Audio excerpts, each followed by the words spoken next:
देखिए हर खबर यहीं पर। सब्सक्राइब कीजिए TV9 भारतवर्ष। और लेबनान में सरकार के खिलाफ फूटा लोगों का गुस्सा, सूचना मंत्री ने दिया इस्तीफा। क्या रूसी परमाणु बस के निशाने पर है चीन? अमेरिकी राष्ट्रपति चुनाव को प्रभावित करने की साजिश के पीछे कौन? वैश्विक तनाव और युद्ध की आशंका से जुड़ी 9 बड़ी खबरें देखते हैं टॉप 9 वर्ल्ड वॉर 3 में। लेबनान के बेरूत में हुए 2 विनाशकारी धमाकों के बाद सरकार के खिलाफ लोगों का गुस्सा 7वें आसमान पर है। दूसरे दिन भी सड़कों पर उतरे हजारों प्रदर्शनकारियों ने संसद के बाहर जमकर प्रदर्शन किया और 3 सरकारी मंत्रालयों में तोड़फोड़ की। लोगों के गुस्से को देखते हुए लेबनान के सूचना मंत्री ने अपने पद से इस्तीफा दे दिया। विस्तारवादी नीति की वजह से भारत के बाद चीन का टकराव रूस से बढ़ता दिखाई दे रहा है। जानकार मानते हैं कि अपने क्षेत्र में किसी भी बैलिस्टिक मिसाइल के हमले का जवाब परमाणु हमले से देने की चेतावनी देने वाले रूसी सेना का जवाब चीन के लिए था। दरअसल चीन रूस के फायर ईस्ट क्षेत्र पर मजबूती से दावा करता आ रहा है, जिसे लेकर कल रूस ने एक बयान जारी किया था। LAC पर भारत के साथ तनाव पैदा कर रहे चीन की नजर अमेरिकी राष्ट्रपति चुनाव पर भी टिकी हुई है। व्हाइट हाउस के राष्ट्रीय सुरक्षा सलाहकार रॉबर्ट ओब्रायन ने कहा कि चीनी सरकार से जुड़े हैकर्स अमेरिकी चुनाव के बुनियादी ढांचे को प्रभावित करने में जुटे हैं। ये हैकर्स चुनाव को संचालित करने वाली इकाइयों का डेटा चोरी कर रहे हैं। उन्होंने इसके पुख्ता संकेत होने के दावे किए हैं।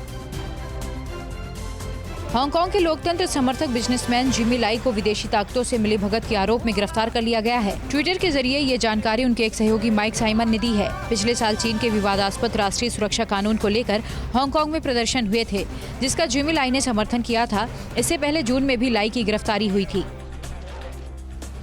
अमेरिकी विदेश मंत्री माइक पोम्पियो ने चीन के खिलाफ दुनिया के देशों से एक बार फिर एकजुट होने की अपील की है। पोम्पियो ने कहा, अगर वक्त रहते कड़े फैसले नहीं लिए गए तो दुनिया को गंभीर नतीजे भुगतने होंगे। उन्होंने चीन पर मध्य पूर्व के देशों में अशांति फैलाने का भी आरोप लगाते हुए कहा, चीन ईरान में पैसे और हथियार पहुंचा रहा है।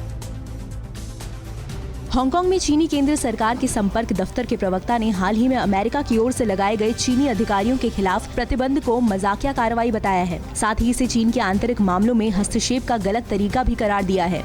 HKSAR ने हांगकांग में चीन के एक देश दो प्रणाली के सिद्धांत को मान्यता देने को जनता के हित में बताया है। ताइवान को अमेरिकी मदद को लेकर चीन के कड़े विरोध के बावजूद अमेरिकी स्वास्थ्य मंत्री एलेक्स अजार के नेतृत्व में एक प्रतिनिधिमंडल ताइवान पहुंचा है। 1979 के बाद किसी अमेरिकी कैबिनेट मंत्री का ये पहला ताइवान दौरा है। चीन ताइवान पर अपना दावा जता रहा है। चीन पहले ही अमेरिका पर ताइवान को उसके खिलाफ भड़काने का आरोप लगा चुका है।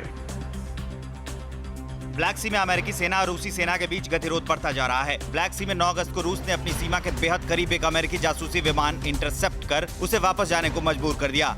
रूस के मुताबिक ये अमेरिकी नौसेना का रेडियो तकनीकी टोही विमान था, जिसे रूस के Su-27 फाइटर जेट ने रोका। अमेरिका ने भी समुद्री सीमा के उल्लंघन से इनकार किया है। ब्लैक सी में रूस को चुनौती देने के मकसद से अमेरिका अब अफगानिस्तान में तैनात अपने ज्यादातर सैनिकों को वापस लाने की तैयारी में है। अमेरिकी रक्षा मंत्री मार्क एस्पर ने कहा है कि अफगानिस्तान में नवंबर तक 5000 से भी कम अमेरिकी सैनिक रह जाएंगे। यही वजह है कि ट्रंप प्रशासन ने तालिबान अफगानिस्तान शांति वार्तों को लेकर तेजी दिखाई है। परवाह देश की, सोमवार से शुक्रवार रात 10 बजे TV9 भारतवर्ष पर।